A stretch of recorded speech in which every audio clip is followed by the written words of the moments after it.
Hello, I'm Nick Briggs, and you're listening to the legend of the traveling TARDIS. I say traveling time lord.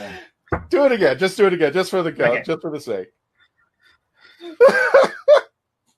Go ahead. Go ahead, Nick. Hello, I'm Nicholas Briggs, and this is the legend of the traveling TARDIS.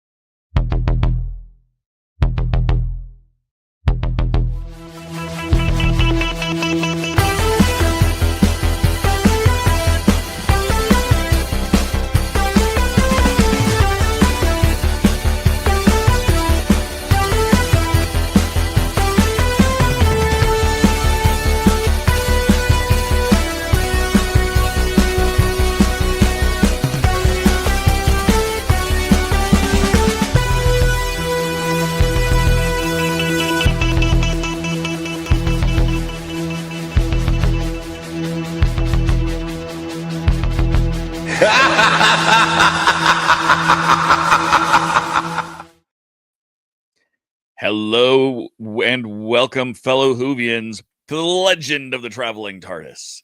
It's the beginning of spooky season, and if you want something really scary, decaf coffee. No, it's not decaf coffee. I'm not crazy like that. I'm not that scary. But I do want to say it is September 30th in Canada. That is Truth and Reconciliation Day. So I just want to take a moment. I'm wearing an orange shirt today for that, to honor that day, which recognizes the 150,000 Indigenous children that had to suffer through the residential school system in Canada, also in the United States. So I just wanted to acknowledge that before we get started. But on happier notes, it is the beginning of a spooky season as of tomorrow, technically, depending on who you talk to. We've been spookying it up all September, because that's what we do. But today we are going to be talking about the spookiest, scariest episodes of Doctor Who. And there we go. There's the picture. I was looking for it to put it up. Christian's got it back behind the scenes. My wonderful showrunner. Let's bring him in as well. Hey, Christian, how's it going? I don't want anybody to see me as is, so there you go. How you going? Yeah, There if you're watching right now live, welcome there to the Legend of the Traveling TARDIS. And tomorrow, can you believe it? Tomorrow it starts spooky season, or it's already October. So yeah, and we already started the days, the Traveling TARDIS days to Halloween. So if you're looking for videos and such, we've already got them up, and we're going to continue running them throughout the entire month of October up until the 31st for Halloween. So very excited, and I brought the old candle back. I'm glad it's still working, because this thing is, I've dropped it like 300 or 400 times, and it's just like it's been splitting up, and it's all wax. So you just kind of like have to take it and rub your fingers against it to try to mold it back into place. So there you go. Had a great time on the Halloween Horror Nights thing we did last week. I wasn't here for it. Robert. Yeah, it went well, did it? It went extremely well, better than I expected. We may, and Robert's on the episode, so we'll talk to him about it. But we may be talking. We may have a part 2, because I never got around to talking about the haunted houses. we had Roddy. Who is the guy? If you know anything about Halloween Horror Nights, he's the guy that designed Jack, who would be the first icon of Halloween Horror Nights, and he is like a Jaws aficionado. Jaws, the movie, which actually celebrated its 50th birthday. I can't believe Jaws is 50. And excuse me, I'll be over here crumbling to dust. Yes, and exactly, yeah. Thanos snapped his fingers, but it was wild. I mean, if anybody wants to check out, it was the episode for last week. It was a great history lesson of Halloween Horror Nights, but we never got around to rating the haunted houses, and hopefully we'll be doing that in the coming weeks. So Excellent. It was interesting. I think the day after the show, I had a friend up in Edmonton saying, "Oh, I wish I could go down to Orlando and do Halloween Horror Nights." It's one of those things that you got to try out. But I love, and one of the things we were talking about is this. It's like when we first went to Halloween Horror Nights, it was like, this is not for the kids. This is definitely not for the kids as far as the gore and everything. I mean, it's up there. It's ratcheted up there. And now I see parents bringing strollers in. I'm just like, okay, I guess we're raising them early. But yeah, I just remember it was a no to bring kids in. In fact, it's still not even recommended. It's not. You got to think it's not like Disney's Mickey's Not So Scary Christmas, which was meant for the kids. This one is meant to be to the extreme. So, oh yeah, excellent. Well, speaking of scary, let's let him bring up the scariest person, Tom. Yeah, of course. or whatever has eaten Tom. That was perfection there. Are you on the square? Are you on the level? Are you ready to swear right here, right now, before the devil? And that's long distance dedication from Tasty Cake to Jezebel and Decibels. Stay strong, my sister. Stay strong. Okay. Welcome, Tom. I have a photo with me here. F&V. Nice. Noise. Also back with us, we've got Rob Lupo. Hey Rob. guys. Yeah. I think this is the first show we've done together. Yeah. How you been? Not bad. Running amok. I'm getting ready for Frankenstein here in Alberta. Oh, doing lighting design for a stage play of it. So that's my spooky season hobby. I miss doing haunted houses. I was when you design haunted attractions and so forth, it's a year-long process, So when you tear down, you usually take maybe a week off, and then it's design and build until the next season. Yeah, lots of fun. And for those of you who were with us on last week's episode, this last week was actually Rob's first episode at the Legend of the Traveling TARDIS, and what a proper way to bring him in than talking about Halloween Horror Nights and all the local attractions out there. You still do the Orlando Wizard, right? Is that still? Oh, absolutely. Yeah. Okay. Yeah. Check out all the attractions he's been in. So, Hey, Joseph. One of the nice things about having a YouTube channel is that you get invited to all the different attractions. So, I was hitting Halloween Horror Nights, the RIP tours, for several years. Yeah. And then I was doing Screamageddon and, all these other drive-through haunts and all the haunts like Henry's down towards Lakeland. And oh my goodness, lots and lots of fun. I've never told this story, and I forgot what it was. I think it was called the Haunted Road or something like that. But when we were all coming out of COVID for the very first time, I don't know if you remember this. There was a haunted attraction where you could drive through. Yeah, the Haunted Road. Yeah, the Haunted Road. Were you there for the first one? Yes. Okay. I've done. And that disappointment face is exactly what was it appropriate for that. So on the Orlando Wizard, I have a review with my friend Danny, who she also has a YouTube channel, and we sat there. We were like, "What happened?" It was no, it was their first year, but it was very sparse. And I mean, you have to give them credit for trying, but I personally don't feel that it was really well planned out. Later, as they progressed, they got better and better, but we're not quite there yet. I mean, like last year was much better than the years before. I haven't seen I've kind of avoided like the plague after the first year because it was just, you got to think, Dave, there was The entrance alone, trying to get into this attraction was. I'm surprised that the The police didn't line shut of it down. cars. No, it wasn't just one line. The only way to get in was this one area right here. And there was one way in and one way out going this way, and one way in and one way out coming this way. And Uh-huh. everybody was going in this direction and literally fighting to get in. To make things worse, somebody's vehicle had to be towed out. Yeah. Oh no. And I got to You see broke that down. monstrosity happen because all of a sudden the lane on our side, which was going, for a better term, south to north, because there was like an east to west, and this was the only way to get in. So I was like, is anybody going to come out here and guide us? Because we don't know what's going on. Oh And my God. yeah, and I had to go to the bathroom, so I turned around, which was a bad thing.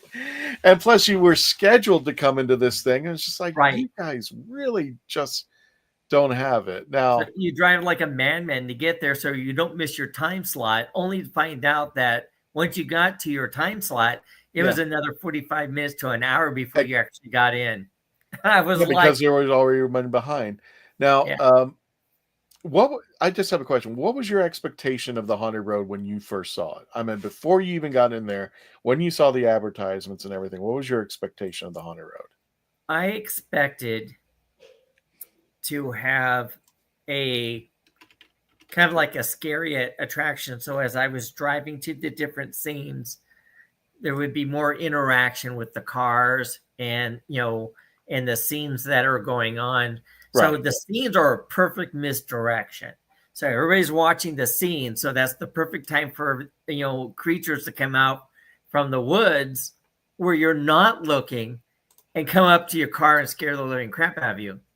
So not only could we not see them very well, in the center, they didn't interact with the cars or come out and really kind of play to the audience. We couldn't hear them very well. We couldn't see them very well. There's a lot of times I'm like, I have no idea what just happened. But it was lacking. It was, and not only that, my impression was you were going to drive and things were just going to jump out at you, Dave. That's what my assumption, when you were going to just drive around and and things were just going to walk up to your vehicle, and we were still kind of coming out of COVID. So I understood.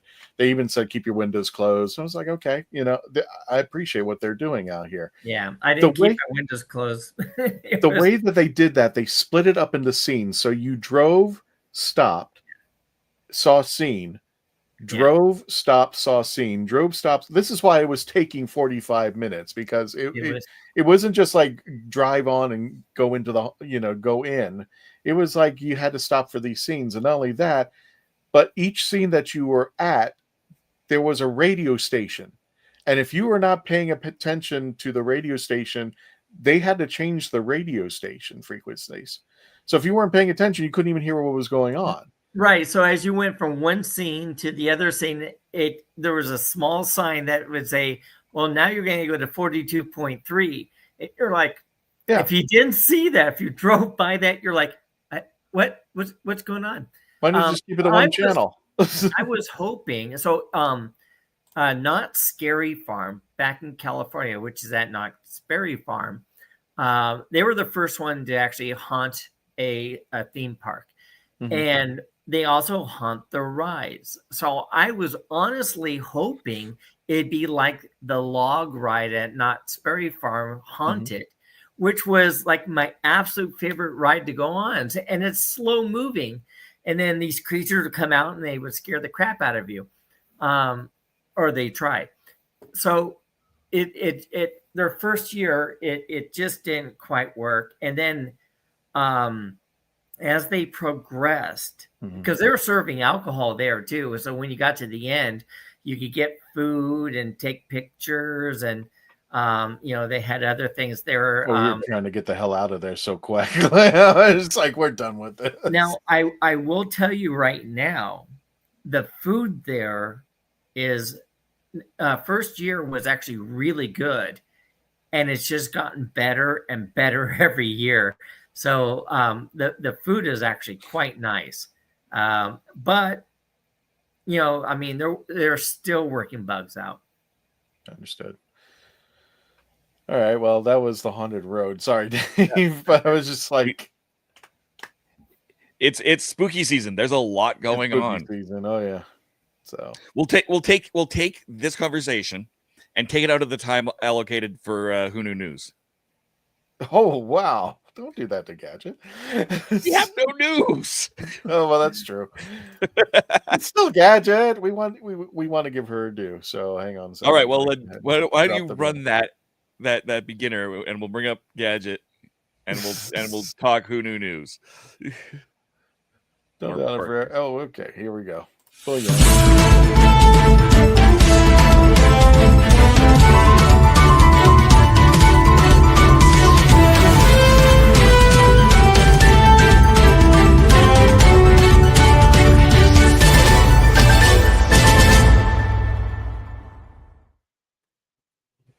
Nobody saw this backstage. As soon as I hit the Who Knew News button, Gadget dropped out alive. It has to be the videos. There has to be something with the videos and everything. That's because weird. It's all the commercials, it's all the whatever, but like I said, like here we got relax, roll, and everything. So yeah, there's no news because it's all being rehashed, and that's what hurts because you want to know what's going to happen, but stop rehashing it because most people are getting misled, hearing rumors and things like that. Yes, there was something posted in Radio Times. Yes, there was Billy and David said something and everything, but we don't know if it's true or not. And that's the problem. More people are just taking old news and just rehashing it. So as far as we know, the updates that I have are still January of 2026. As far as we can know, Land and the Sea is going to be on Disney. And then Billy and David are going to be doing their usual fan expos and everything. They were at Fan Expo last week, as well as the other conventions that are coming up. Unless, like Patty said last week, she cancels, we may know. It could be also a Wednesday thing. We don't know because we've got people canceling at New York Comic Con for certain movies and everything and stuff. So it's depending on what's going to happen. But as of now, there is no Doctor Who news. It's all rehashed. And right now, the only reason Disney said that they have Doctor Who is because of Land and Sea. Otherwise, if someone buys that off Disney, we don't know. And otherwise, we just have happy birthdays today. And especially one that was funny just now that you had posted with Nick and everything. Because he really did mess that up and everything. I wouldn't let it go. That was... when we were still part of the audio, we were recording it on it's Zoom. I think it was Dave. Zoom, yeah. We were recording live on Zoom, and when we were part of the Hanging With show, they would burn the audio. But I think I can still find them every now and then. We still have classic episodes that we still haven't released. They're somewhere in YouTube ether right now, and we'll probably be releasing them hopefully soon, just in case. So if we take some time off, you'll probably see a classic episode that we haven't done in quite some time.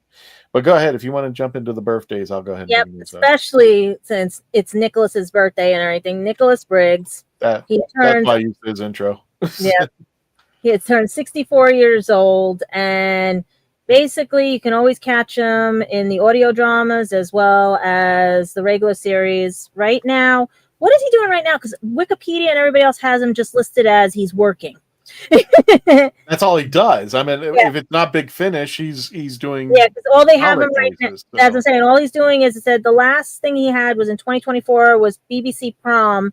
He was the Dalek dialogue of the I can't do it.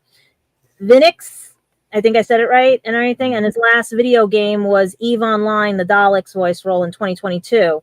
Otherwise, he just keeps working and working unless they're going to use him in Land and Sea. But so far, that's all he's got right now. Nothing surprises me with this man anymore. Yeah. He is like a versatile. He's fun. Even when I met him, he was fun. And then we also have, as you said, this lovely lady that passed away. And if you are of the Caddyshack generation, you know her and everything. She said she was blind as a bat in that pool scene because she needed her glasses and she couldn't see anything and stuff. But she would have been 71 years old. And believe it or not, she's born in Chicago, Illinois. Cindy Morgan. And I remember her from Tron, but everybody else remembers her from Caddyshack. I think I wasn't allowed to see Caddyshack until I was old enough. I remember her from both, and I just remember seeing documentaries, and I got a chance to actually interview her on another podcast. But I do love the story where when there's that scene where Chevy Chase has the oil and he spills it all over her. That was improv, and her reaction to that was like, "What the?" If you see her reaction in Caddyshack, Yeah, she that was said, genuine. That was not acting. She's like, "What the heck did you just do?"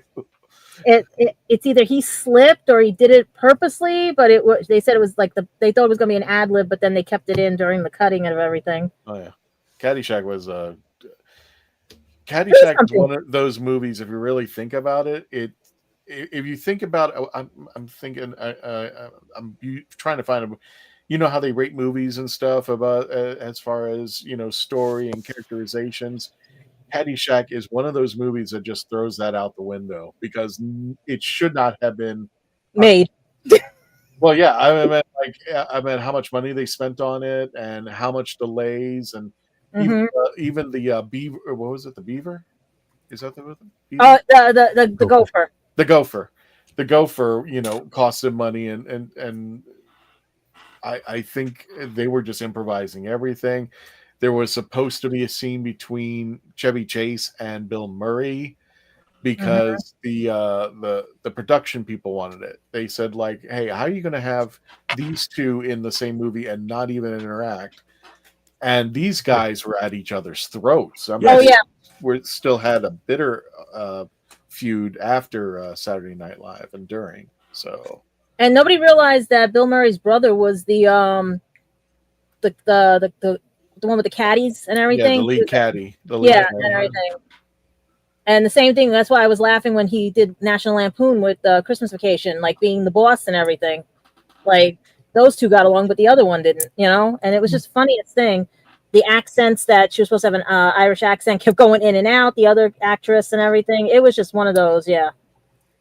I loved her in Tron. I thought they would bring her back, and unfortunately, I guess not. Won't be able to now. They still messed up Tron because he should have been my age in the kid. If you go based on the way Tron came out, he should have been my age.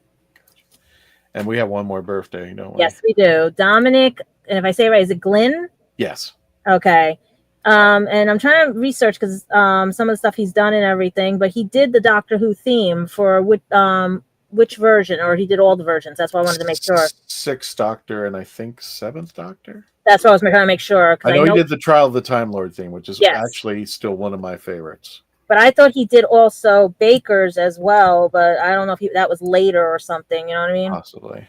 Yeah, like a redone or something because of all those added cartoons and animation and stuff. Well, I still know he still makes the music.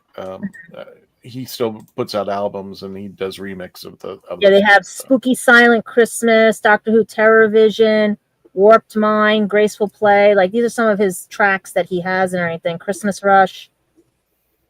Not bad. Like when I was looking at all this, I just wanted to make sure on which doctors he had done for and everything, because I knew one of them.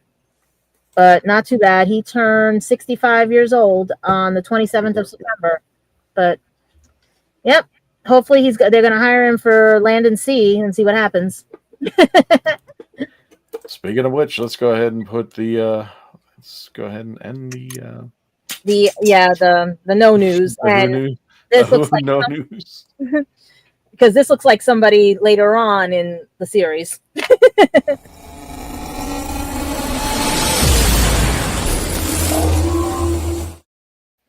Oh, now it worked. Oh, he has the gopher. Don't say anything. It'll jinx it. I'm all right. Nobody worry about me. Imagine if you get them to sign that. Or trying to get the others. Besides Rodney, and Ted Knight. So yeah. See what happens. I'm all right. We got the auto pen, maybe. So someone just told me like the other day when I had him out, because I'm getting all the Halloween stuff ready and everything, that he does look like the master. All right, so on with the show, folks. Mm-hmm. Really? Let's. Okay. So we're not rating things. We'll go in whatever order I feel like. Hey, it's time for commercials. Let's. Yes, that's right. You want to do commercial? We'll go to commercials and then we'll talk our scariest episodes. Sounds like a plan. Yeah, let's just.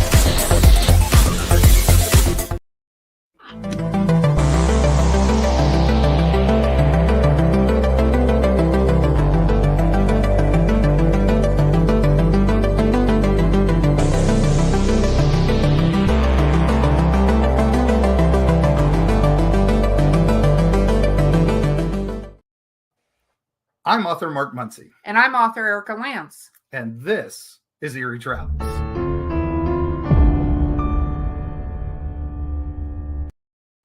Greetings, travelers. Join us as we travel through folklore, myths, monsters, legends, and dark history. Now, we'll be your guide to the spooky side of reality as we discuss cryptids, paranormal, and all things preternatural. Sometimes we find the truth is way scarier than fiction. We're on twice a week on your favorite podcast platforms, including iTunes, Spotify, Amazon, and YouTube.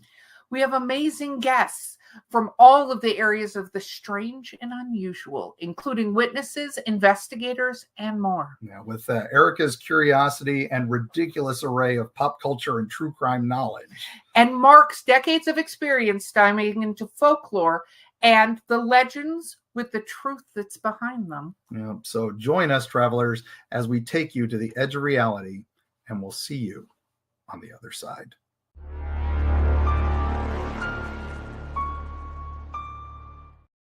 As film historian Jim Kitsis writes in his book, Horizons West, the call has echoed out over the lonely landscape of critical endeavor. What is the Western? We know it when we see it, but we also know the Western can be many things, a non-specific collection of elements or settings. The Western can be a hero, a villain, the wilderness, freedom, honor, savagery, or maybe all of those things.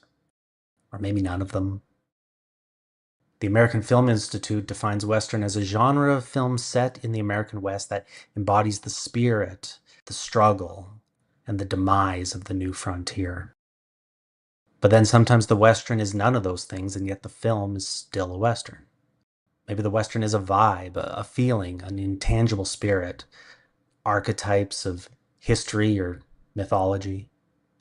Maybe the Western is the sound of a hawk overhead, or the click of a gun, or horse hooves thundering across the prairie. Maybe it's a showdown, a setting where the desert meets the rocks, a dusty town, a snowy forest, or an old truck driving down the highway. The Western can be many things, all of those things, or none of those things. Sometimes the Western is a Western simply because there's horses on film.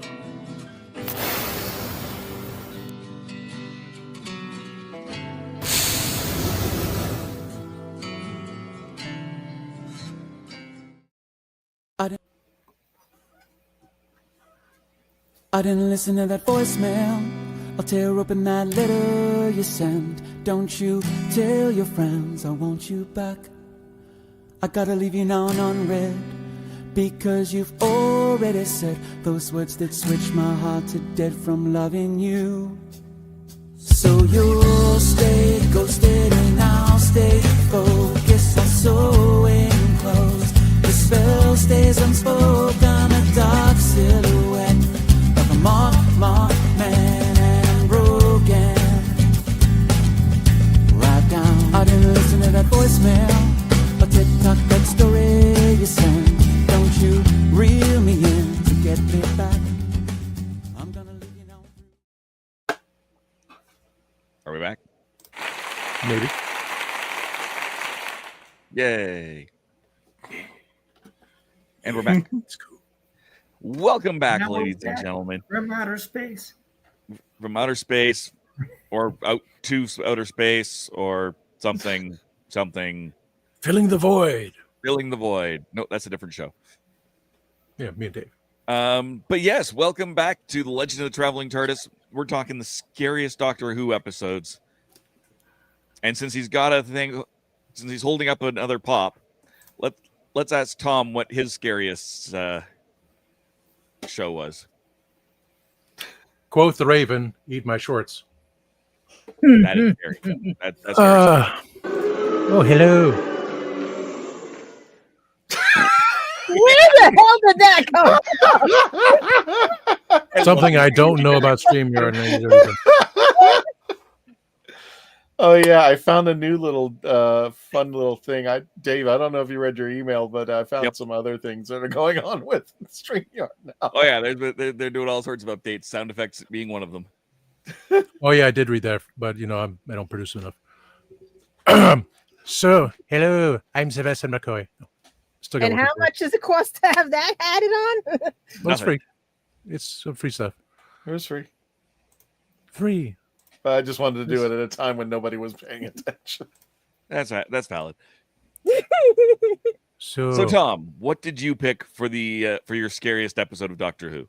So Dave, I chose Peter Capaldi's first story, Deep Breath, and ironically, as I looked in the studio, the same pictures that I chose were chosen there.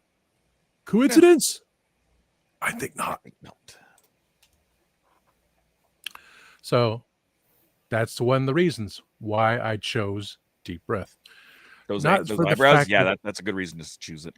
Yeah, scary. Breaking the fourth wall.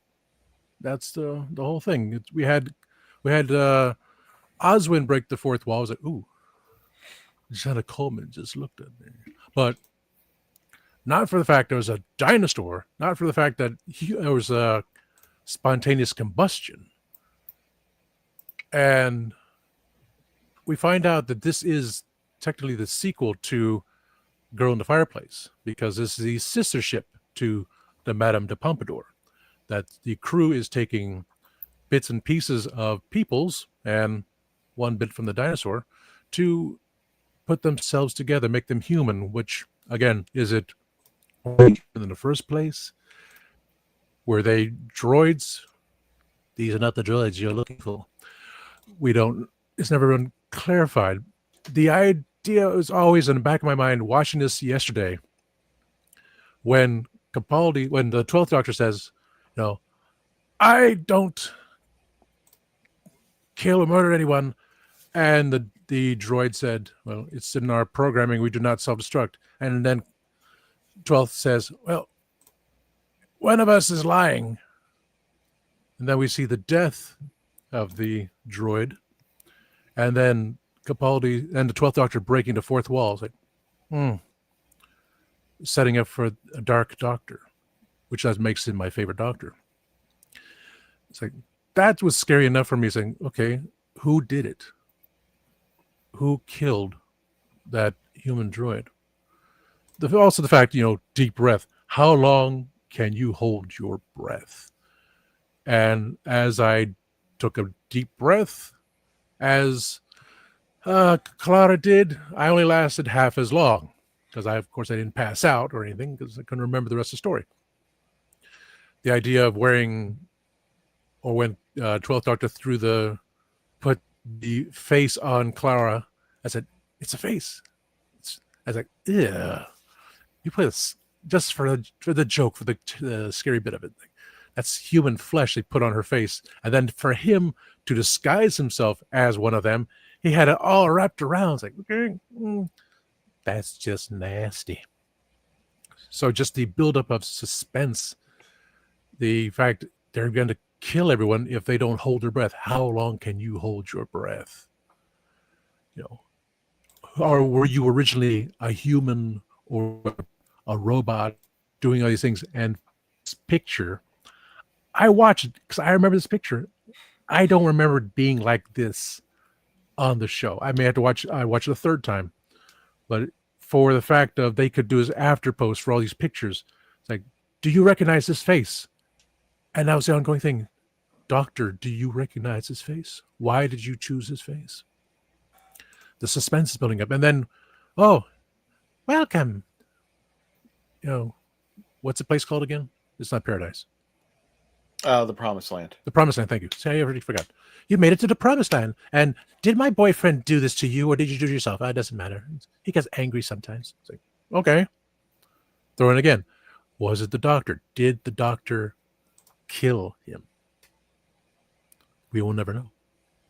And then say, okay, there's this woman say, oh, my boyfriend. Okay. Thankfully, I don't have anyone like that.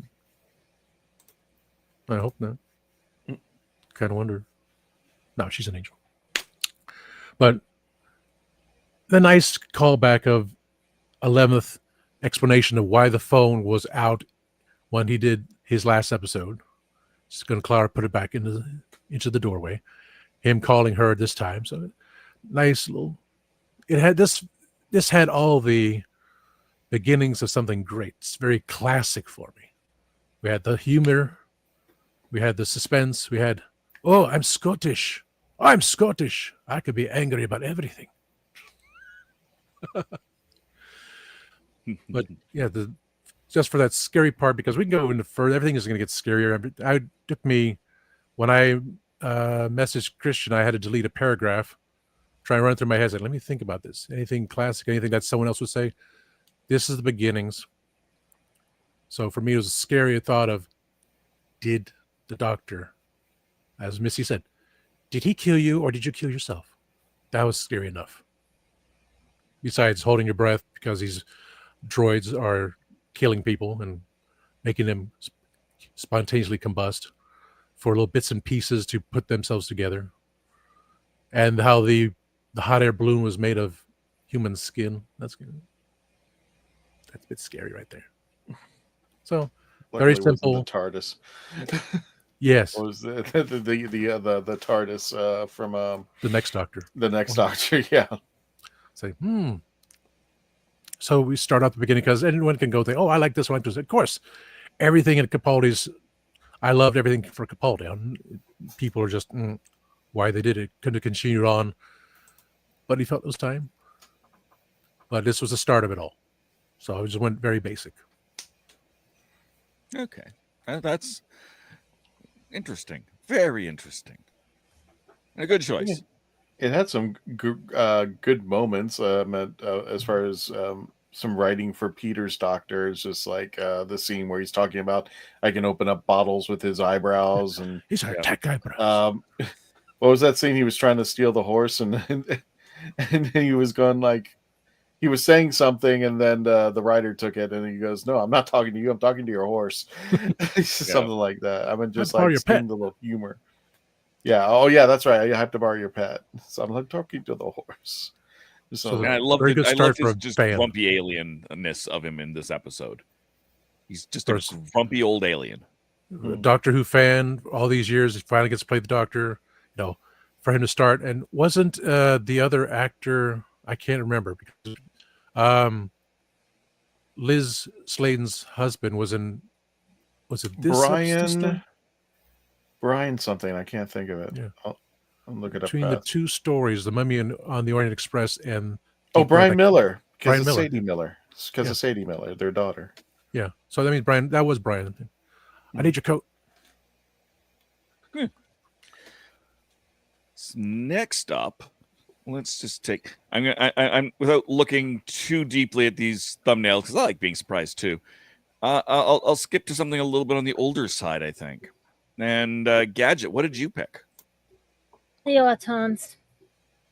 But which Autons? Which the third Doctor with Joe, because when I first saw it, I was little, and that messes up a child when your grandmother or your nana has the daffodils in a flower arrangement, and your cousin has the blow-up chairs, and then you see these, and you know everybody has Cupid dolls back then, and you're like, am I really living in hell? And I'm like, what the heck just happened? Like, everything, it was like plastic was eating people, the plastic bat like was on Joe's face, and I'm the kid going like, is this normal? I'm like, what did I just watch? And looking at it today, it looks like it's like some things are hilarious, like the dolls, everything and stuff like that. But it was like you had a vampire like looking one that bit the neck of the owner of, what was his Flanagan was it, and everything. And you had the other one with Delgado being the mind of the master. He was like trying to get everybody mind wiped and everything to do his orders and stuff. It was just one of those where I just kept looking like, where's this going next? And then looking at it today, I'm laughing hysterical that a phone wire is strangling the doctor and everything. But back then I'm like, I'm not going near the phone, because I'm like this little kid. This came out in like 71. So by the time I saw it on PBS, I was about maybe 3 or 4 when it aired on there in the, like, I was so late 80s, like early 80s or something like that. So they had it back to back. So I just saw it as like the dolls are attacking. I wouldn't go near my dolls for a while, like anything. It just got to a point, and then now watching, I'm like, did I really get scared of this? But it was just that it was more psychological. But then watching it now at this age, Joe reminds me of Sally Sparrow.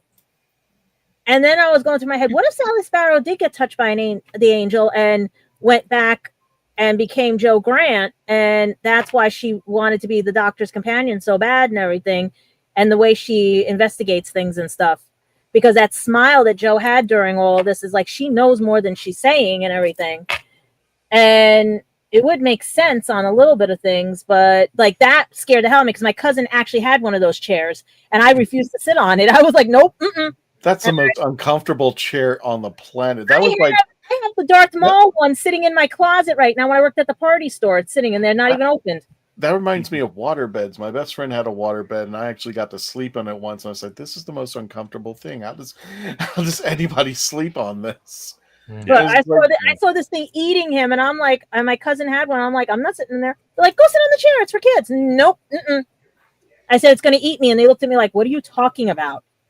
And then my grandmother had the same exact daffodils. I would not go in the kitchen. She had them in a little arrangement with things, and I'm like, And they're like, what is making her scared of daffodils? They're fake. Look, I'm like, and everything. And now it's all catching on because that was the trend in the 70s. Those were the plastic flowers they had and everything. And it just, like, to a little kid not knowing what this was, it messed them up. Because you would see these things in your house and you're like, are we in trouble? And everything. Now looking at it, I'm laughing hysterical at some scenes. But then, like I said, Joe reminds me of Sally Sparrow. The way she was acting and everything, and especially that smile and stuff. Like she knew certain things, or she knew that the way she investigates and stuff. And then I was laughing though at one scene because it was Donna and Ten all over again, where there's like Joe standing like behind in the window, and there's the doctor being tied up, and he's like, "Don't, no," and she goes back down like that and everything. So I was like, okay, that's where they got that from. It was almost like you had a little bit of all the new Who mixed into this one once you get to rewatch it. But back then, nope. I would not go near daffodils. I would not go near plastic furniture. I was like, and dolls that look like that with vampires. Nope. All my Cupid dolls. I said, Mom, take them. I think we could just make a. That thing had teeth. Did you see the teeth? Can't get back into it. Like, did you see the teeth on that thing? Apparently, Mark Robinson's our Candyman has been rating our choices. So Mark says I'd give Deep Breath a 6 out of 10. Scariest, to be honest, it was more steampunk. I see his point. Yeah. Yeah. Mine is just got to think about it back when we didn't have things that would tell you behind the scenes of stuff. So you're thinking the 70s and 80s when you look at this thing. Like I said, I'm scared of E.T. I will not go near E.T. You know? So I guess you don't go on that ride at Universal then. That my uncle got us all for Christmas the 4-foot-high stand-up-y things that were the things that like were because he knew somebody important. And basically my sister slept with hers while mine was in the closet, and it would wake up and it'd be right here on top of me. Now I have no glass on and this thing is like this, and I wake up and I'm like, I have this with Stripe and Gizmo, and I'm like, get this thing off of me. Grant G says anyone with the Auton, so I guess Grant likes that. But plus, this foreshadows though somebody in that scene, the master. well, Grant continues on, and I think he's referring to you, Robert. Here you go. He looks like the deadliest SMS. Well, since we've got you, let's do Yes, definitely looks like the Master. So, Master, what did you pick? You will obey me. So I have a Brutal. top 5 of the scariest episodes dealing with Doctor Who. These episodes showcase the Doctor's ability to blend science fiction and genuine horror, making them very memorable to many of the fans. My 5th is The Water of Mars, which was a 2009 special. The monsters were water-based creatures. The concept of water can take over a human is both unique and terrifying. The episode explores themes of fate and the consequences of defying time. Robert, with respect, I'm going to hold you right there because you're not the only one who selected that.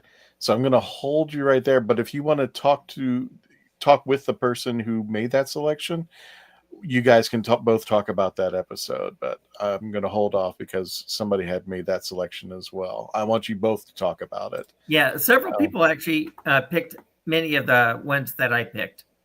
There you go. My number 4 was Listen, which was season 8, episode 4. The creatures are unknown. And I think other people picked that as well. Do you want me to talk about the description or talk with somebody about it? Well, we want to get to everybody's choices, but Right. just how about just jump down the Sure. 5 and then we'll go to your number choice. 3 Number 1 is Silence in the Library, Forest of the Dead, and that's season 4, episode 8 and 9. Very, very good episode. Number 2 on my list is The Empty Child. The Doctor Dances, and that's season 1, episodes 9 and 10. And what's great about this was the monsters were gas mask zombies. And my number 1 scariest episode, and I absolutely love this episode, was Blink, season 3, episode 10, with the Weeping Angels. And I chose that as my number 1 because when you have something that moves as fast as lightning, and the only way you can freeze it is by looking at it, which means the second you blink, it can move several feet. That's terrifying. Very, very good episode. If you haven't watched it, that's a must watch. That's my favorite. Yeah, mine too. You can really tell Sally Sparrow really does look like Joe Grant. That's what I'm trying to tell you. That's why I was trying to figure out, like, did the angel really get her in the end? It's an interesting. We never know because we don't see her again, right? Yeah. Robert, what attracts you to the Weeping Angels as far as being a monster is concerned? What makes them the top dog on this one? So aside from the suspenseful storytelling and the whole terrifying concept of what the Weeping Angels are, I mean, they can only move when they're not being observed. So the tension builds as characters must keep their eyes on the angels just to survive. The whole concept is just mind-boggling. What's really great about this is when you're walking around, especially like Catholic churches, and they have statues of angels, and you just stare at them going, don't you dare move. I was telling people. Or gargoyles. Talking about the episode previously, as I want to thank Stephen Moffat for ruining my day at Home Depot and Lowe's. I can't go out to the garden section and find peace anymore. Thank you, Stephen Moffat. Yep. Yes, screw bag. So it's just like, was there anything else about the episode that was it? Blink was just so brilliantly written. It was just, especially when you have the doctor saying don't blink, don't breathe, it was just, to me it was probably one of the best written Doctor Who episodes, aside from the terrifying aspect of what's going on there, and then what happens to you if they do touch you. Really, really just kept you up at night. I love this idea. Here's the scene right there that I pulled it up, right? The Sally Sparrow duck. No, seriously, duck. Just like Yeah. trying to warn her and just like, what the hell are you talking? I think and in previous episodes we were talking about this, but I think if we had episodes that we were looking at what would be an episode that would make a good haunted house, and I think the Sally Sparrow house would be awesome because you're already there walking around, and then you would see this as it come around the corner, and then the weeping angels would be staring at you and you couldn't blink, and I was just like, that would be an awesome haunted house. Well, especially since it'd be easy to move the angel statues, Yeah. you know, so it that would just be a spectacular haunted house. I would And love I it. like how they trapped them at the end, which I won't give away if you hadn't seen it. I don't think anyone hasn't seen Blink, but how they end up trapping the angels indefinitely was brilliant. But what a great haunted house this would be. The Doctor Who Time Fracture, the interactive theater production that they had in London for a while, had a segment that was Weeping Angels. Wow. And it was something. So let's go ahead. Well, let me jump into the chats real fast because there is one chat that I wanted to hit with. It's timescales. Speaking of devil, Blink was right near the top for me until my wife ruined it by asking, why can't they just close one? I've always wondered that too. Oh, it's just like, why don't they just close one eye at a time, or as it just wink? There's an answer to that. Not everyone can wink. Matter of fact, a large portion of the human race can't wink. They certainly can't end up wink doing with- something like this. That? Yeah, like that. I can't wait. Hold on. Like that. Very close. Yeah. My grandmother could do both eyes. That's why I could never do like Yep, a lot can't just close one eye. And I can, but a lot of people, they can't wink. Mark Robinson says, I give the Terror of the Autons for time 7.5 out of 10. Shop mannequins are scary. He also mentions Blink, which I give Blink 8.5 out of 10. One of the only modern Who that have given me a jump scare when shooting with I can figure out how to rig one. I could actually have it out there and scare the package thieves. Shooting with JW8 at Auburn Devil's End. There is a statue of an angel outside the primary school.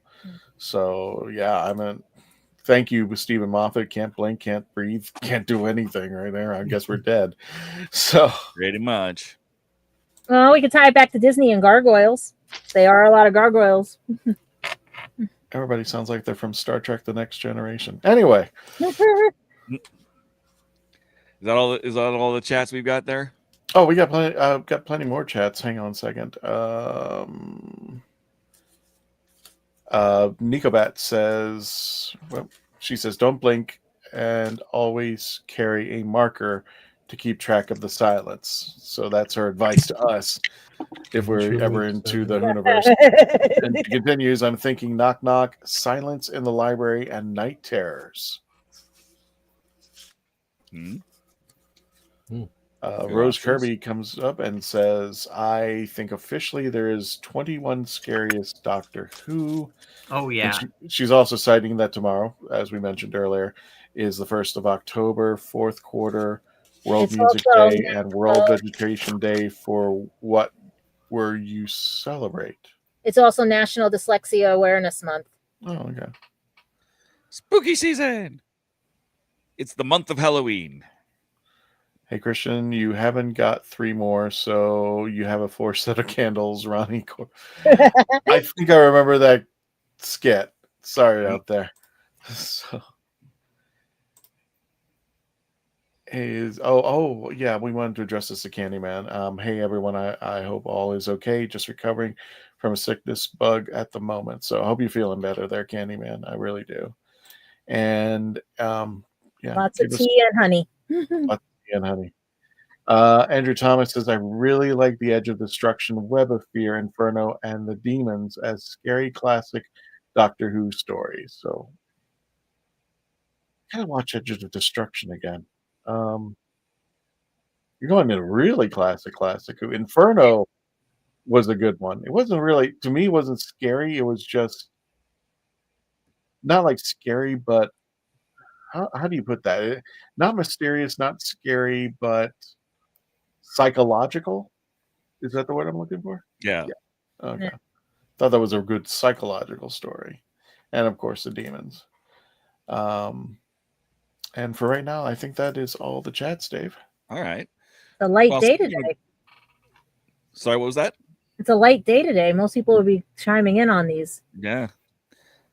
But speaking of going back to some more classics, let's bounce back in time. And Christian, what did you pick?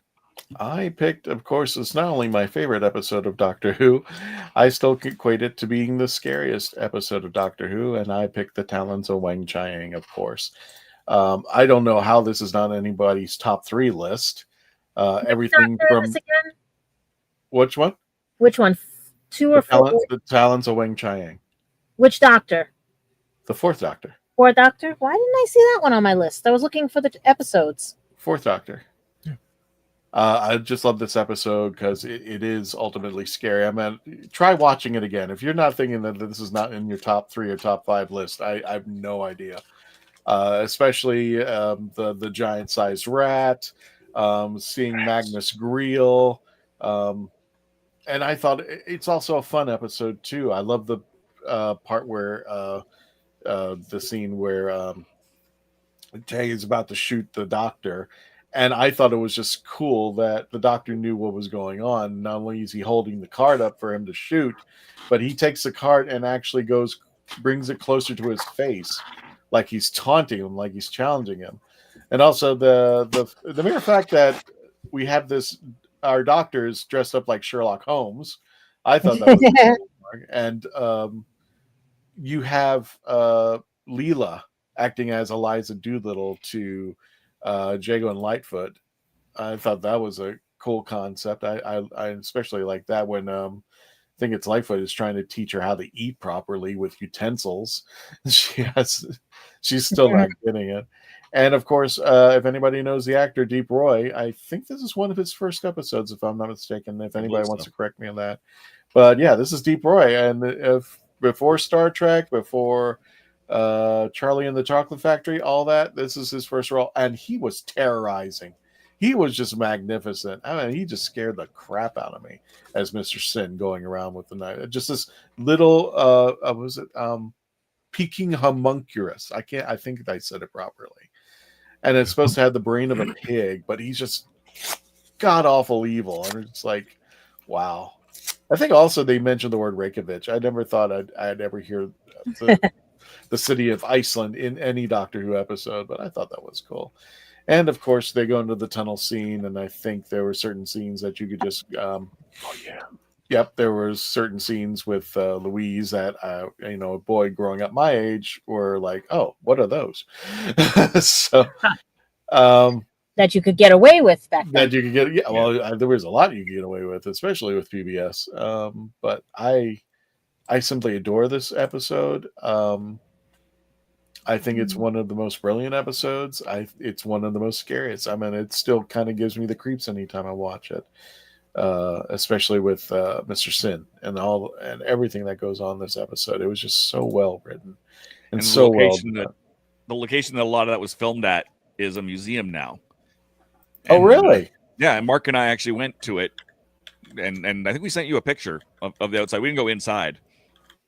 I got to look at that again. Yeah, so, we sent you a picture. I just found it. It was on Tubi and also on Pluto TV. They have it in season 13 or 14. So if anybody wants to watch this episode, I'm sure it pops up over on occasionally on those free networks. So, but yeah, I mean, like I said, not only my favorite, not only the scariest episode, but I think my favorite episode. And there hasn't been an episode since. And then if we keep doing these, I'll probably be repeating myself. But the rain in Spain, what is it? The rain in Spain stays mainly on the plane. Is that what? a lot of reference to Eliza Doolittle, which Lightfoot is trying to train Leela how to be a proper girl, and of course she's a savage, so that's not working out for him too well. Yeah. Very cool. That was. Yeah, I know my Tom Baker is still a giant hole in my viewing list, partially intentionally because I was waiting for us to. We had been talking about maybe doing some reviews of it, so I was waiting a little bit, and then I was also the source books here. I'd been watching seasons backwards in conjunction with reviewing those, and that's on hold for a little bit. So I haven't actually. I don't think I've seen the episode. I think I let me rephrase that. I think I've seen the episode, but not in any time that I remember. Okay. I mean, it's one of those episodes I don't remember too clearly about. I just remember a lot of certain scenes, and it's popped up on Pluto TV. And every time I do, I try to watch it from beginning to end. But there are so many wonderful scenes in there. My favorite being that was it. They try to put him in the sword cabinet, and they try to put the Doctor in the sword cabinet, and they on stage. And as soon as they close the doors on him, they spin it around, and then the fourth Doctor just walks right out of the cave. It's just like, I'm not going to deal with this. So he has to put in his companion to do the sword trick. But I just thought it was just fun. So my pick got spoiled. Rob. Well, he picked. Spoiling you guys my can pick. talk about it together. He picked two of mine. It's true. But yes, I chose Waters of Mars. Great episode. Yeah, it's a great episode. It's psychological. Psychological. There's a lot to it. As I said, I think one of the scariest lines is "Water always wins." Scariest thing is it came true that they found waters on Mars. Yes, it's a it's one of the few good zombie episodes. Mm-hmm. I'm surprised there hasn't been more of them. But yeah, this water-based entity is taking over the colonists on Mars, and the Doctor knows as soon as he realizes where and when he is that these people are destined to die. And it is an important part of their history that they die, because the captain's granddaughter is inspired by her story and goes on to do great things herself. And then at the end of the episode, he saves her, and she ends up unaliving herself off camera. So she still ends up dead at the end of the episode. He rewrote her history. Yeah, he rewrote a history, but then didn't. It still came true, and that took a lot out of him. But this is also an episode that I believe this was the jumping off point to the Time of Lord Victorious alternate history, multi media blitz that they did. Because he goes in, and this is where he brings up, I am the Time Lord Victorious. I am the last. The laws of time will obey me. It doesn't matter that you were destined to die. I determined that. And he ends up, that never really goes anywhere. We could have had a point where we could have bypassed Matt Smith. I wouldn't want to do that, for the record, and go right into the angry Doctor that was Capaldi. Actually, could he have been the Valley Yard? He could have easily gone to the Valley Yard. He could have gone any number of very dark directions from that scene right there, where he's like, I control time. This is me. I'm doing this because I can. Not because I should, not because I want to, but because I can. And that's one of the scariest moments of the Doctor. It's it goes a step past the space god moment that we've talked about a few times on this show that makes the Doctor seem larger than life. It's the space demon. You could see him pushing the line there when he does this. And that's just the end of the episode. The whole episode, though, is full of tension, full of science-y scary. Because again, this is a water-based thing. Water will always win. Water will destroy metal given time. Water can outweight you. Water will be here long past you. Ice water. I think the interesting part when you were talking about this particular scene here is that he refers to Adelaide and everybody else as the little people. Yeah. And when he goes onto his little God complex about, being the Time Lord victorious and everything, it was a little person that took him down. Yeah. It was a moment that he was not foreshadowed. I think he's still PTSD on the Time War, and he's finally come to this realization, I'm the winner. I'm the one destined, because he and that's where Donna's warning goes, please don't go alone. And he finally went alone as he did. Mm-hmm. And as usual, when he's alone, it goes badly. Right. And this particular companion, it backfired on him. So, yeah, everybody could argue we saw shades of the Valeyard in there, or we saw, and I've mentioned on quite a few occasions that the Valeyard, in my mind, has not gone away. It's a battle he has to do every single moment of every single day of his life that he has to continue to win, or else he will become this. Mm-hmm. And the Doctor, we know that's why he's Doctor Who, because we know there's more to the Doctor than we let on, but we will never be clear of that. We know there is something going on with the Doctor that is beyond our scope and our comprehension. However, he's still in human form. Mm-hmm. And he still gets around that way, and he still occasionally thinks like a human. But I think at this point in his life, he's tired of the Time War. He's tired of what the Time War has done, and he's declaring himself the victor now. And he's going like, no. Time is not going to dictate me anymore. That's why I'm called a Time Lord. And at this brief moment, he gets the for a better term, the verbal bee slapping from Time, and goes, you're my little bee. No way. So, because her death was a fixed point. That was the thing. Yeah. Right. And he tried, and he was very convinced that he could change it. But at the end of the day, he didn't. Rob, you had some great thoughts that we kind of, like I said, we interrupted so I could do my thing. But please, what I want to hear some of your thoughts on the episode, because you definitely have some.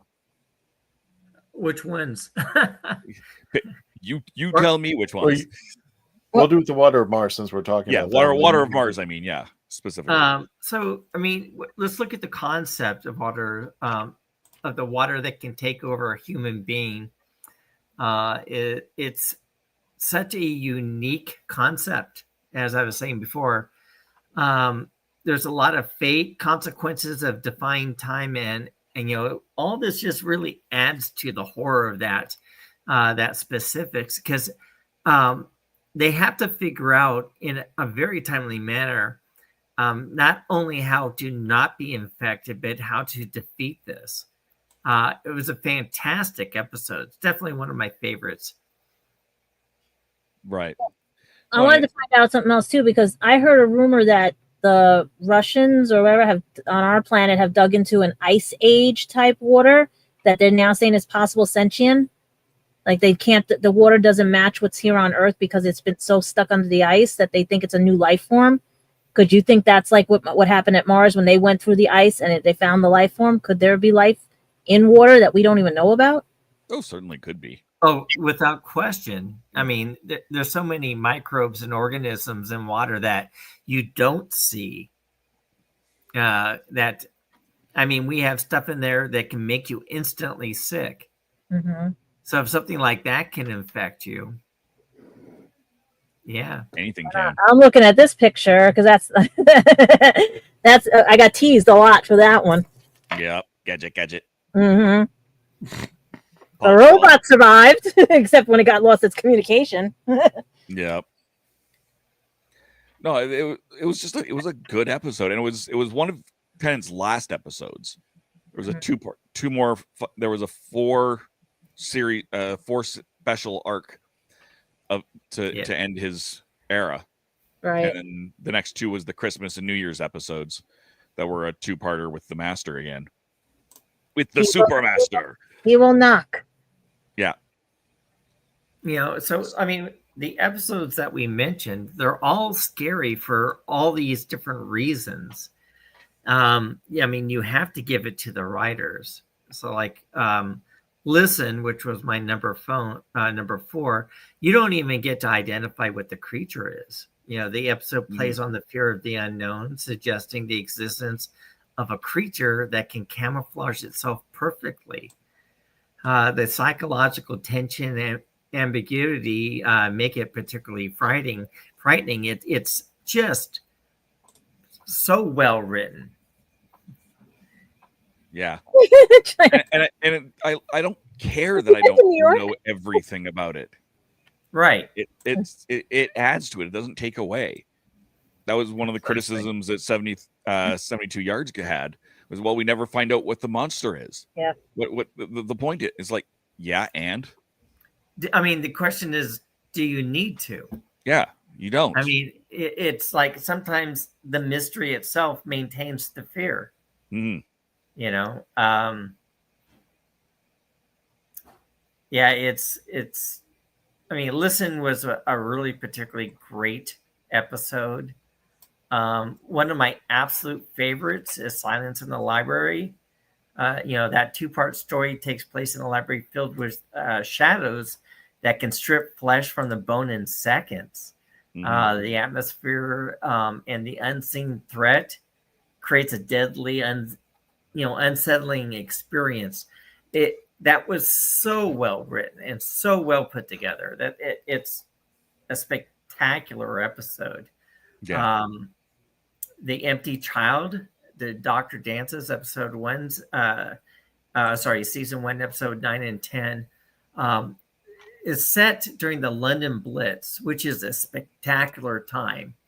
And then the episode features a chilling infection that causes victims to grow gas masks and seek out others. The haunting phrase, "Are you my mummy?"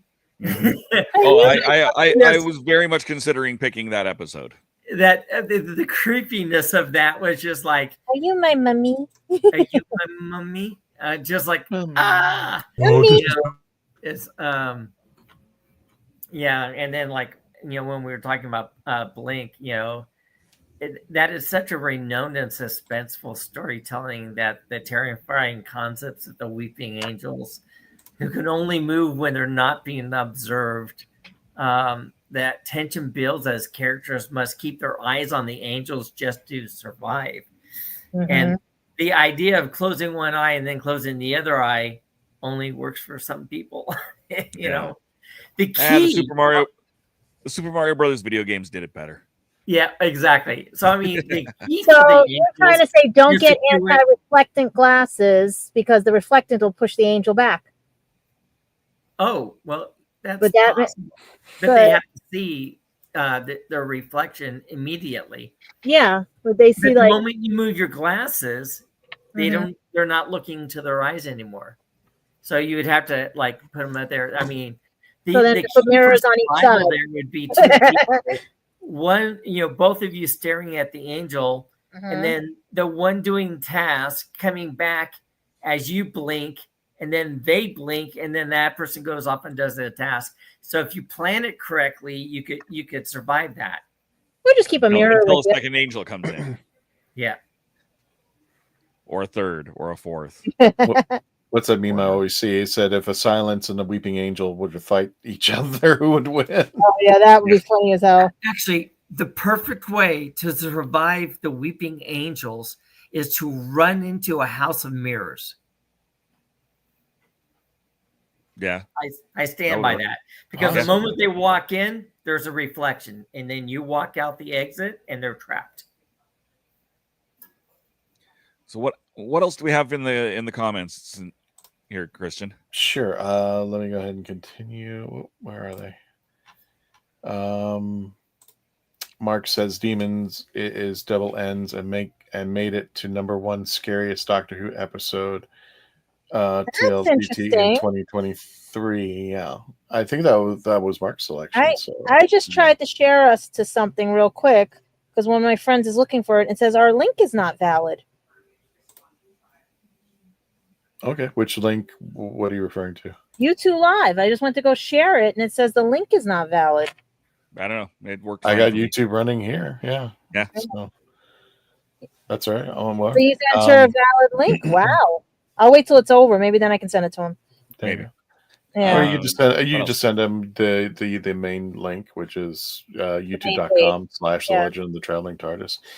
Billy says, I don't have episodes, but I would turn on Tom Baker's. I can attest Tom Baker's Doctor Who on Friday at 11:30 on PBS, but I used to be scared of his intros. Yeah. That actually freaked me out as a kid too. If you saw him and you saw his face appear, and then you heard the music going or something like that, that used to freak me out. And then his face would disappear. My cousin out because they used to do certain things. and when the TARDIS would disappear, watching at night doesn't help. Yeah, I it's still kind of, I still got that. I still stare at the screen for a moment. I don't move when Tom Baker's face starts to appear. And then when it disappears, I start moving again. I don't know why. But as a kid, I did that. You're an angel. You're an angel. He's a weeping. Yeah. You're an angel. Yeah. He's a weeping angel. Mark is actually rating our episode, so I give Talon Wing Chang solid 8 scare factor, but it does feel more like a Sherlock Holmes. And London originally, Chinatown, London was in Limehouse East End, but moved to Soho after World War II. And Mark continues, as I give The Waters of Mars scare factor 7. Argument between free will and predestined love. The episode, predestined, love the episode. Time for Lord Victorious, more psychological. And welcome Ted to the show. I think this is Ted's first time in the chat. Was it the Seeds of Doom that had the same premise? It was Tom Baker. I think so. Almost certain. There was another Tom Baker episode. It was a little bit scary. And God, if anybody wants to put the episode in there, it was probably the Seeds of Doom, where it was a whole simulated town of robots, and they look like. I gotta remember that episode. It's been a while, so. But you might be right. You might be right, Ted, on that one. So. There you go. All right. And Mark's got a good question for us all. Okay, there we go. Here's the question for the panel. Do you think Classic Who is scarier than New Who, or New Who scarier than Classic Who? New Who, Classic Who's scarier. Far scarier. Some of the stuff that they did was pretty, timescales, and here's a good example. The Horror of Fang Rock. Oh, God. Scary stuff. Yeah.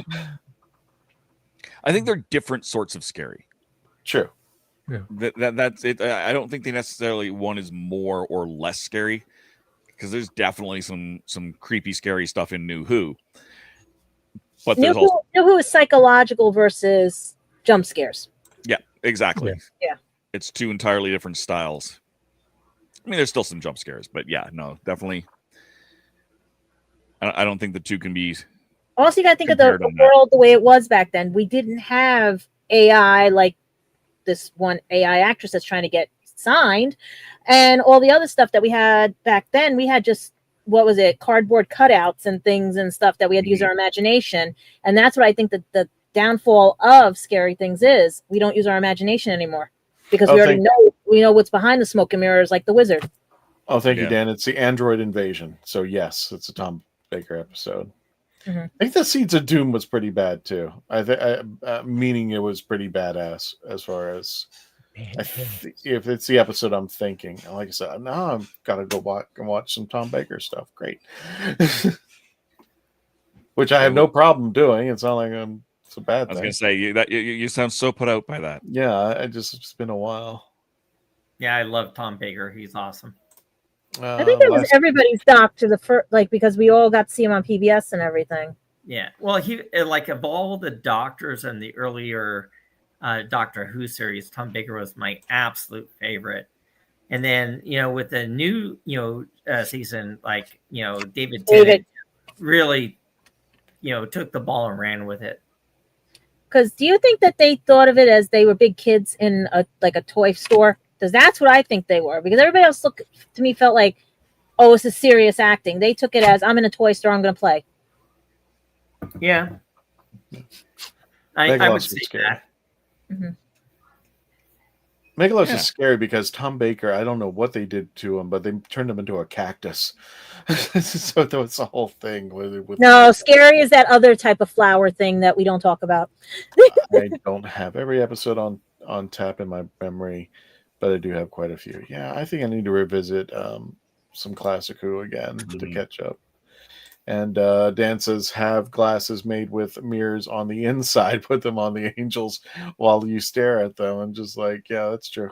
The motorcycle. Where were you when they were writing this episode? I think Robin Williams says that that south of the Mason-Dixon border, all the sheriffs wear their mirror glasses, but the mirror's on the inside. So I think we're safe. Yeah. All right. Well, that's been entertaining. We got some good options. That's what I'm here for. Yeah. That's so another year of good scary episodes. That's true. And as we go into this month, we're definitely going to be having some scary episodes coming up. So everybody get ready. We're entering October, and I'm hoping, we're talking to Jessica right now. Hopefully we're going to have another cosplay episode, so we're excited for that. And I know I saw your note, Dan. Yeah, just keep an email out with Billy. I don't know if you were here last week with the episode, but Billy was on and he went to explain that we are working on it. Bottom line, Billy and Chef Voodoo did not think I was going to sell out all of the barbecue sauces at the conventions, so that left him bare. So literally he only has one bottle left of barbecue sauce. So we are working on that. Just keep an eye out on your email, and Billy is working on getting the sauce out, but it's definitely worth the wait. And we're letting people know not only is the sauce coming out, but because of the way that they're having to do it, Chef Voodoo is going to be personally making the sauce. Normally he sublets it out to a company. He gives them the recipe, they put it together, but he's actually going to be making these bottles. So if you're interested in getting it directly from Voodoo Chef, definitely want to write to Billy when you get a chance. So just wanted to let people know what was going on with that. So, and Dave, a question for you. Calendar countdown. I'm assuming you mean advent calendars. So I've got two different calendar things going on this year, both in the holiday season coming up. Here on the Traveling TARDIS, I've got a handful of blind bag holiday dice that was sent to me by 1985 Games to open as an after party for these episodes from Thanksgiving on, American Thanksgiving on. And my I don't have a Halloween countdown, although I should probably reload those last year's Halloween advent calendar. But I will have a Christmas Carol advent calendar going up at the end of November. I usually start it a little bit before December just to make life a little bit easier. So I'll have it. There will definitely be some calendar shenanigans later on in the year. Cool beans. Just to run in through the chats real fast. Ted says number 9 doesn't get the love he deserves either. Yeah, definitely he definitely deserves more love. His were all psychological. For the most part, yeah, if you think about it. Yeah. Dan Hollyfield, as I recall, the first Auton episode scared quite a few people in England. Well, Even Barryman, right? Scared. He said that one scared him as a kid too. so, Dave, that's it. I think we can call it an episode. I think so. Mm-hmm. I wanted to present it unless you wanted to go round robin and close it up over here. Joseph had made a comment on something. I wanted that to be the last thing we mentioned. All right, then we'll swing around and do that last then. Gadget, where can we find you? Well, next week, because I'm preparing for everything, is New York Comic Con Halloween edition, and trying to find all my Wiccan clothing is not fun because it's the first year I can actually use all my own clothing instead of cosplaying other things and stuff. But also my books on Lulu.com. Please check them out and everything, guys. I'm still looking for work, so this might be my only income at the moment. I'm trying to work on a discount code for you guys for the conventions, but it seems it just keeps messing up, so they're trying to fix the glitch. We'll be at the Boo at the Zoo coming up in the middle of October, and the New York Botanical Gardens for the Nightmare Before Christmas. I'll have pictures for that and everything to let you guys know. Tickets are still available for those if you are in the New York area, Bronx area especially. And just anywhere, just if you guys want to find me a job or anything and stuff. But just say hi if you see me. Be kind, say hi. And also to all those caretakers out there, know that people do care and we are listening and stuff. And remember, it's October's Dyslexia Awareness Month. And if you know anybody that's dyslexic, please give a shout out and also donate, help get the word out that it's not only autism that has a bunch of geniuses. We are geniuses as well, too. And that we've been the silent type for too long, that we need the help, too, and everything to let us know that we still exist. So October, Dyslexia Awareness Month. And go ahead, Dave, hold on. I'm going to stop you right there because for some odd reason, we're not getting these into the chats. It's showing up in my chat on YouTube, so I'll read these out, but they're not showing up in StreamYard. So, weird. Rose Kirby says, doesn't anyone think Night Terrors, the song at the end, is spooky? Ooh. And she also says additionally, what about Midnight? Does anyone think that was scary? Yeah. No, Midnight's always scary. Midnight's always scary. Yeah. And Timescale says Blink was right near the top for me until my wife ruined it by asking why they can't just okay. That one went into StreamYard. I saw that one. Somewhat. That's what I'm saying. Something's wrong with the link because, like I said, it's not sharing. It's not. Yeah. Okay, as long as you're putting it in the chats, I'm at least seeing it in one place.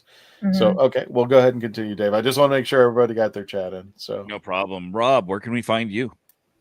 I have two channels. I have the Orlando Wizard, and that's on YouTube, Instagram, and Facebook. And then I have Lupo Outdoors, which is a complete outdoors channel. Camping, hunting, fishing, competition, shooting, archery, everything. And that's also on YouTube, Instagram, and Facebook. Excellent. And Rev, where can we find you? You can find me here on the Legend of Traveling TARDIS. You can find me Sundays on Spill the Geek Tea at 5 p.m. Eastern. You can find me Wednesdays and Saturdays at 5 p.m. Eastern for Tasty Talk with Tasty Cake. Yay.